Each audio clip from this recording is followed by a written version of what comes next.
Olá pessoal e sejam novamente bem-vindos a mais um episódio da Numismática Portuguesa.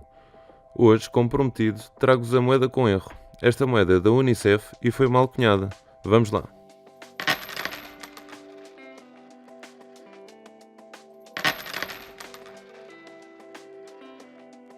Esta moeda é muito semelhante à que fiz no último vídeo. Se ainda não viram a explicação, vou deixar o link abaixo. Mas a pequena diferença desta é que tem um erro de escrita, e neste caso o erro é a falta de uma letra.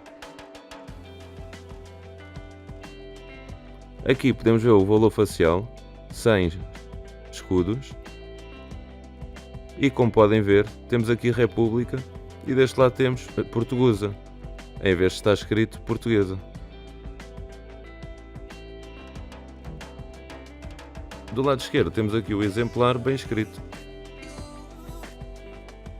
Durante o processo a letra E deve ter ficado esquecida. Esta moeda não é muito rara, porque foram cunhadas uma grande quantidade destas moedas. Já sabem pessoal, subscrevam, façam like e deixem os vossos comentários abaixo. Vamos continuar a fazer crescer o canal com mais informação, mais moedas e mais história. Muito obrigado a todos e até à próxima.